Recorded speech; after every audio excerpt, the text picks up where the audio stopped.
Fable is a series that anyone over the age of 12 knows. It's got 3 of some of the most influential and popular RPG games out there. But what if I told you that there are 10 other Fable titles out there that no one talks about and have been completely forgotten? Because boy howdy, do we have something to talk about. Welcome back to the channel, it's me, your pal Sal, and I sit on down because today we're going to be looking at the weirder side of the Fable franchise. Just right off the bat, before we get into the video, no, I will not be covering the mainline games, Fable 1, 2, and 3. There are plenty of videos out on YouTube that already do that, so if you want like a 4-hour documentary about the Fable games, analyzing all of that, this is not the video for you. In this video, we're going to be looking at the other Fable titles, a lot of the promotional stuff, a lot of the stuff that came out after Fable 3, and kind of the reason why Lionhead crumbled to the ground. We have some absolutely insane history here. When I first started this video, I thought there's no way this is going to make an interesting video, but the deeper I got, the weirder things get. Obviously, I'm making this video in celebration of Fable coming back next year in 2027. Fable is one of my favorite franchises of all time. I think it was one of the first RPGs I ever played as a kid. Fable 2 is one of my favorite games, full stop. And as someone that has such a deep love for the Fable IP, I am very excited for the next game. I'm nervous that it's not going to be as good, but as long as it's palatable, it's probably going to be one of the first games in years that I get the collector's edition for, just because I am that excited for it. Obviously, if you guys do enjoy this content, please leave a like and a comment. It really helps with the algorithm. And if you guys want to see more of this type of stuff, subscribe. And I'm going to be putting out a bunch of shit like this. I want to cover Ninja Gaiden at some point. That's a whole thing. Without further ado, ladies and gentlemen, I think we just get straight into the first entry of the weird, wacky side of this franchise. I think we jump right into Hero's Tale. Hero's Tale was a promotional paper-mache styled point-and-click browser game for Fable 2, following the story of a child whose family was killed by a white Belverine. A classic Fable trope. They have a hard-on for dead families.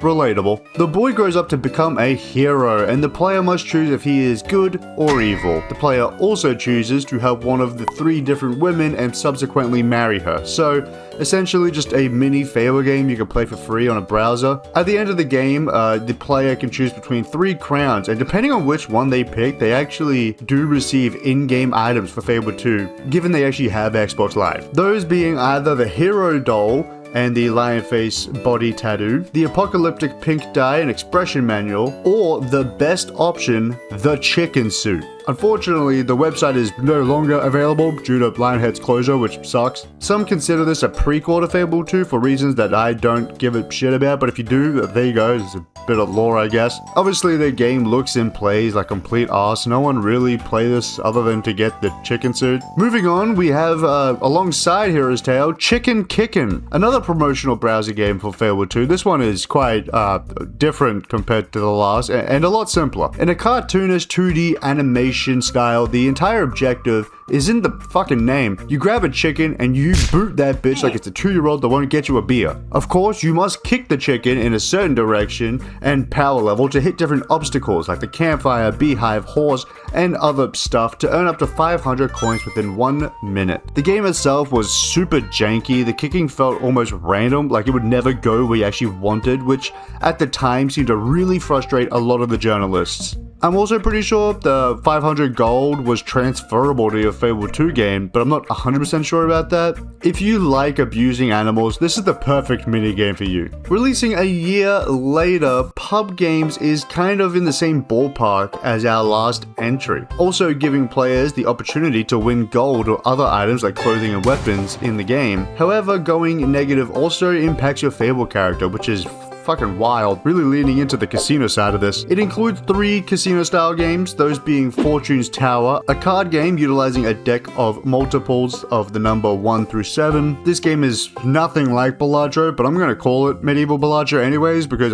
it's got cards in it, close enough. I would explain how it works, but I don't want to. We also have Keystone, which is a cross between roulette and craps, which I've always thought was a fucking weird name for a casino game. Craps is something that I do in my pants once a year. It's a problem. And that's as much of an explanation you're gonna get for that one. And finally, we have Spinnerbox, which is a slot machine game, something I can get behind. Yes, endow me with flashing colors and random animations of Egyptian gods. Take another 100. My son doesn't need a college fund anyways. These minigames are serviceable at best, certainly the most palatable of all of these so far. It's the closest we have to an actual damn game so far, so that's nice. Plus, attaching in-game gold and items to stuff like this is always a great way to get players invested and make this worth playing. It's a shame we don't get cool stuff like this anymore, but it's nice to look back at a better, more whimsical time. Anyways, on to Kingmaker, released alongside Fable 3. Kingmaker is one of the more obscure and unknown titles on this list. I couldn't even find actual gameplay of this shit, so I'm just playing the trailer in the background. It's got a whopping 18,000 views, not a single comment earlier than 15 years ago. It's not a surprise that this is as unknown as it is. It was only released to European mobile users and was essentially a Fable Pokemon Go 8 years early. The game consists of players making real-world locations for the two factions in the game, the Royals or the Rebels. Every time a player marks a location, they would receive gold that they could later be transferred into their Fable 3 game. When a location is claimed by a player, they receive gold for claiming the territory for their faction. If a territory is taken from another faction, then the player receives even more gold. On December 29th, 2010, the game ended with the Rebel faction having control over 5 countries, while the Royals had control over 2. By the game's end, 3.5 million flags were planted and 5 billion gold coins were awarded. So either this was secretly kind of a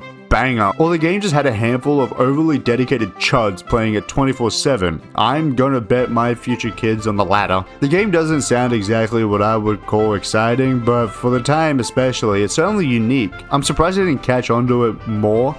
To be fair, I was 7 years old in Australia when it released, so what do I know? We then have Village Maker. Alrighty, getting lazy with the naming here, but that's okay. Despite the similarities in the titles, Village Maker couldn't be more different. Village Maker was a pre-order incentive for Fable 3. The system allowed you to create a custom village that could be put into your game or Fable 3 if you pre-ordered from particular retailers. This village appears just like any other. You can marry, kill, accept quests from them for support, and the type of quest depends on the village's personality. The ability to fully customize your own village, including the NPC's names, personalities, and how they look, is so wildly unique and cool, especially for its time. I really wish we could get shit like this in deluxe editions these days instead of just trash digital art books and soundtracks that could be accessed with a Google search. It's small things like this that made Fable such an interesting and timeless franchise. It really showed how much care and love the developers had for their projects, and that they really truly wanted to deliver a fun and unique experience to fans, something that just can't be said for modern games anymore. It makes me wonder if we're gonna get anything whimsical and fun like this for the upcoming Fable reboot next year. Probably not, but look, a brother can hold out hope. We then have Fable Coin Golf, which is a Windows Phone 7 exclusive game released in 2011, so yeah, another fucking weird one. The only gameplay I can find of this is one that was recorded with another phone, so try and ignore the random finger interjecting onto the screen occasionally, or don't. I don't care. It's played from an overhead perspective. Fable Coin Golf draws upon the wealth and tradition of British pub games.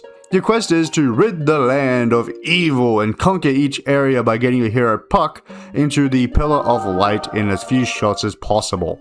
Fable Coin Golf allows you to transfer gold earned and unlock 3 unique weapons upon the completion of each of the 3 chapters. Again, the ability to unlock in-game stuff via all of these is so cool. I would not shut up about it. The gameplay is exactly what you would expect. It's mini golf. So, yeah. There are things like enemies scattered throughout that you should avoid, otherwise they detract from your overall score. But besides that, yeah, just mini golf. Not a bad thing. The game looks fun, just nothing really that crazy about this one besides it being a Windows Phone 7 exclusive. What the fuck is that? Which is wild, because the more I looked into it, I'm pretty sure this is the first phone I ever had as a kid, which is so wild. I could have been golfing it up. Child me just didn't know ball like that. Unfortunately, this is where we get to the sadder part of Fable's history. After the release of Fable 3, you can clearly see the IP kind of fall down this inescapable hole of trying different things to remain relevant and For some reason, they started with Fable Heroes, which is very different to the usual Fable experience. It's a 3D co-op cartoonish beat-em-up released in 2012 as an Xbox 360 exclusive. Although you could play it solo, that is not what it was intended to be played as. You can obtain 360 avatars in this game as well as in-game items for our next title, but we aren't fucking there yet, be patient. There are also items in the levels hidden within chests that grant players temporary abilities such as slow time. The game also features mini-games that are separate from the main game that are based on various ideas from the series, which include minecart racing and avoiding chickens for a certain amount of times. Fable really has an obsession with chickens. The game was received mediocrely at best, which based on what I've seen isn't an unfair judgment. I can appreciate the team trying something newer, wanting to expand their horizons, but this clearly just was not the direction to go because the game is pretty much just been left to abandon to like a third Minecraft door in a stack. The art style, although goofy, especially for Fable, honestly isn't bad, and the gameplay looks decent. So I could absolutely see people having a good time with this, but there's no way they thought this would have popped off. Especially after people at the time were disappointed with Fable 3's release. Which is ironic, because I think a lot of people now love Fable 3, me included. I never really understood the Fable 3 hate. If you're a Fable 3 hater, let me know why and I'll go tell you to kill yourself. From what I've gathered, this was essentially just one of the original friend swap games, which is great, but it was 15 years too early, man.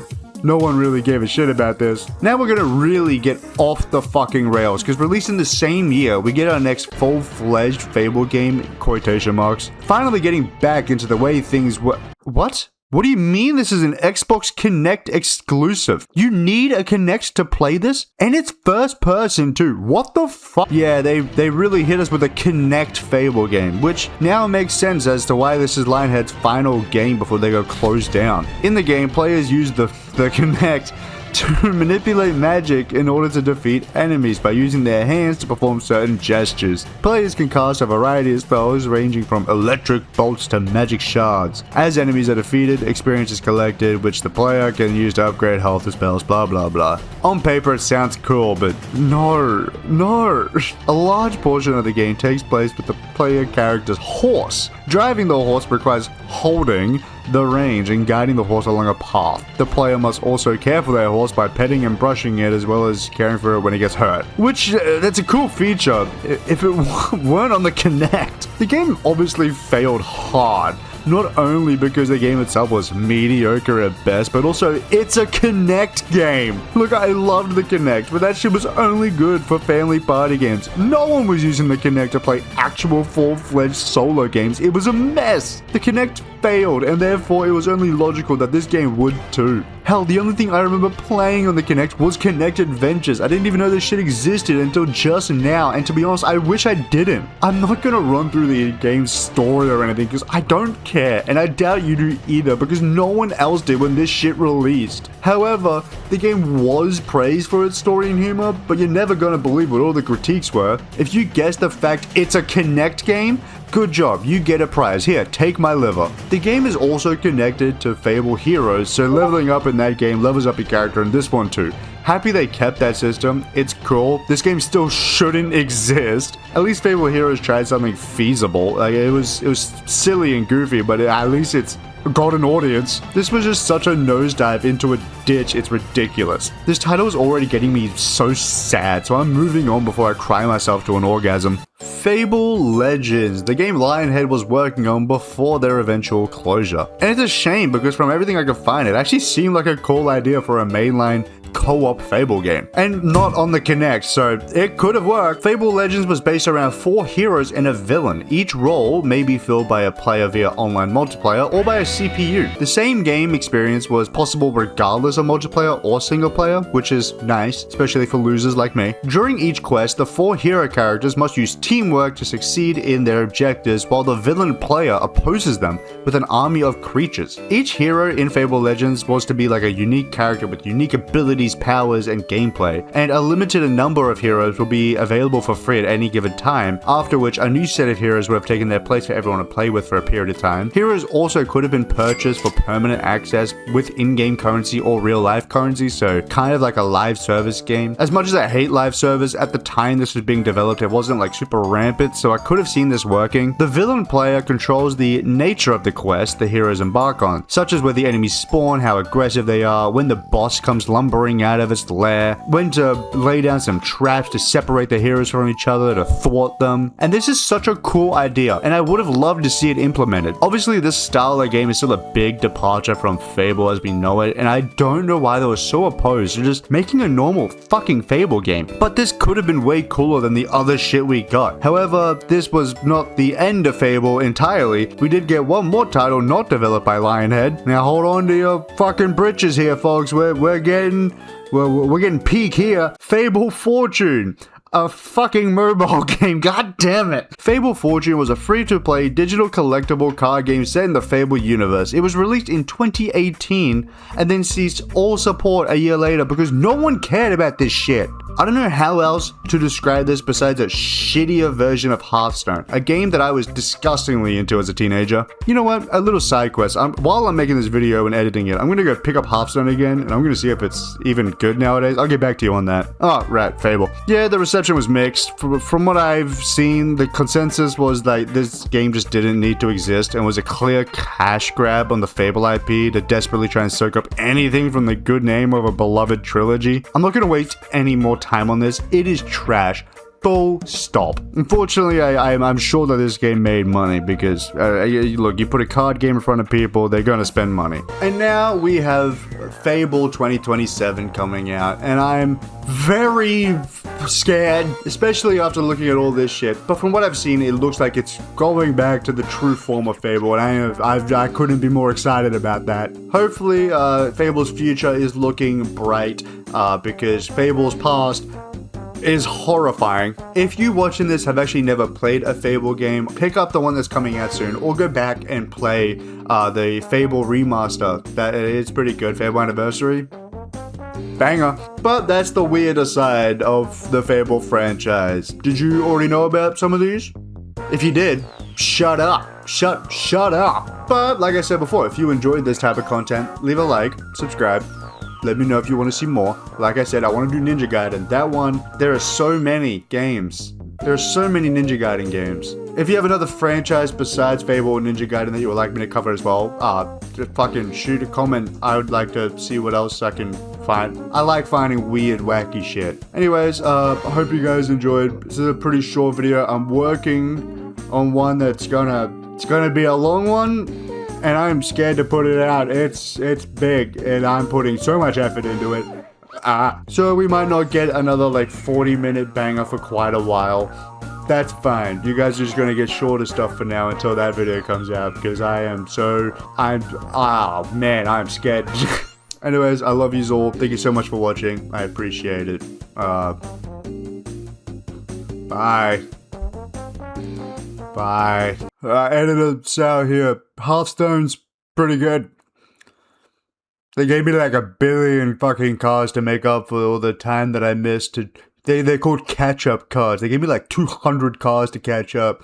Yeah, the game's fine.